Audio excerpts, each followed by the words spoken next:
Hello, Matt. It's great to see you again. Okay, Obviously, you've grown a bit of grizzle since the last time I've seen you. It's not shaved today, am Alright, let's talk about obviously the great run that Sutton went on prior to the break we've been on. It's been a couple of weeks off. It was a fantastic run, picking up 13 points from 15. How did you assess those performances? How a marked improvement in the squad's performances? And can you continue that in the remainder of the season? Yeah, I think I stressed that early December just how important the performances are, and performances lead to results. I don't feel the performances have ever really dropped, but the results suddenly come, and they come in a good batch there over that month of December and into the new year. So it was a very pleasing month for us, a really good run, 6 league wins, 2 draws out of 8 to unfortunately go and stop that run at Chesterfield. But I still think the performance was there. You know, I thought we dominated for large spells, thought we had loads of chances and certainly deserved something out of the game to keep that unbeaten run going. But it wasn't to be on the day, and we didn't take our chances, and they scored there. I think it was one of the 2 chances they had on target. So it's very disappointing that we didn't get something there, but we dust ourselves down. We had 2 weeks off, and I think it came at the right time for us, as much as we wanted to progress in the trophy. But having that break last Saturday, I think has done us the world of good, really, for lots of players.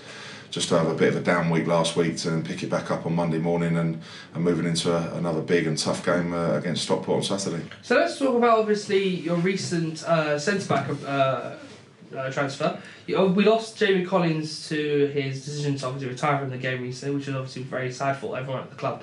But you brought in someone equally as talented in Kobe Rowe. So what did you see in Kobe that made you want to bring him to Sutton and move up a level? I just think where we are at Sutton United and the level that we're competing at, you know, we're not going to be able to go and get and pluck too many sort of ex-league players, if you like, with numerous games under their belt at league level. So, you know, we have to, myself, Jason, Mickey, we have to have our finger on the pulse at non-league clubs at levels below us, and make sure we've got our radar out and known who's doing what. You know, sort of hence David Adjaboy really in the summer, coming from Worthing, and what a good acquisition he's been. And Kobe's been someone on our radar at Haringey Borough for quite a while now. Jason's gone and watched him a couple of times, as I have myself, and you know, just more monitoring really. And then when the situation developed with Jamie, and it's a centre half area that we need to strengthen, and obviously we're losing Jay, so he was, you know, one of the first. Well, he was the first name on the list to try and get. And Haringey were great in the way they conduct themselves with the transfer. And he's young, hungry, athletic. He's got all the attributes, I believe, to step up to this level and be a big part of our squad. So I look forward to working with Kobe and moving on there. Yeah. So let's talk about Stockport. It's a massive game for Sutton, obviously, to regain their form and move up the table, with obviously sides struggling to pick up points in and around you. Stockport played last night against Dorking and lost 4-0 in the FA Trophy, which obviously will disappoint Jim Gannon. Will they want a reaction on Saturday afternoon? When they came over here, they drew 0-0, but in that game, obviously, chances are plenty, neither side overtaking them. How would you assess Saturday's game, especially with the run of form Sutton have been on? I think I've press and repeat button here a little bit. You know, the gap between the top and the bottom, as I've said many times, is very thin, and all games at this level are extremely hard. And Jim Gannon has got a proven track record as a very good manager with good, well organised teams. Yes, they've had a disappointing result last night. I know they've made a couple of changes. I went to their game away at Dorking on Saturday. So I had a chance to watch them firsthand there, and they changed their formation to what they had been playing over the Christmas period. So it'll be interesting to see what they revert back to at the weekend, or whether they stick with the 3-5-2, and we'll see what they played last night. But you know, the focus has got to be, you know, back on us, and you know, being organised and hard to beat. But on the flip side of it, also being dangerous and looking to threaten the final third, and creating the chances that we do create, and just making sure we take them on the day. So yeah, it's a very tough team to play against. They just, you know, dropped to 8th, just come out of the playoffs. But we go there full of confidence on the run that we've been going, and looking to get a result. You obviously mentioned how challenging it is to pick up points in this division, and how teams in and around you can easily get a run going and move up the table, as Sutton have done themselves. But obviously going to Stockport Saturday, it's a difficult trip for some teams, and it's proven this season that you're going to have to work hard. It's a difficult atmosphere.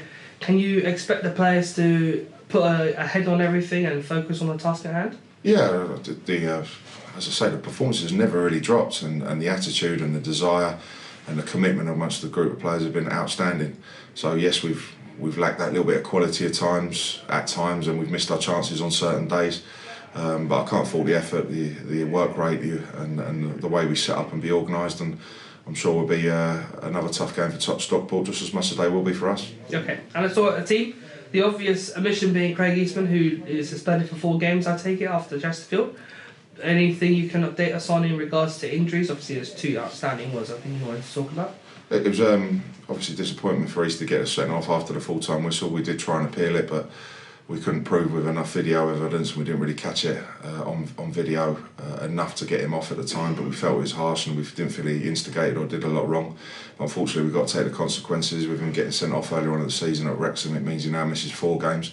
So it'll be a huge loss to us, but yeah, we've got other players coming back in. David Adjaboy and Will Randall both missed Chesterfield, and they've started back light training. We're still a few days away, obviously, from the weekend, so we'll have to see how both of they are towards the weekend. But no, other than that, we're other than Craig Eastman, we're looking reasonably strong. Lovely. And obviously now we're in the new year, we're deep into the season. Obviously I've asked you this question once before, but having already seen the run we've gone on, it's given a lot of fans hope and optimism that Sutton can reach that illustrious playoff positions. Can you hope for such a finish, or will you keep your feet planted on the ground? Yeah, I've learned, it's my first season in management. I mean, I've learned to keep very level, and when we went through the bad run, I certainly wasn't getting carried away. And all right, we've been on a decent run, and I'm certainly not getting carried away there. The end goal has always been, since the start of the season, for the transitional period at this football club and for where we need to be. We need to be a National League club come the end of the season. We're on 39 points, I believe, sort of 50, maybe 51 will keep you up, so 4 wins. We need 4 wins, and before I could even start mentioning that word, beginning with P, Ahmed, you know, we've just got to tick those off as quick as we possibly can. Each game as it comes, another old cliche, but we go to Stockport looking to get a result. Can we win? We respect a point, and then we move on to the next one. Fantastic. Well, wish you well, Matt, and we'll see you on Saturday. Brilliant, cheers.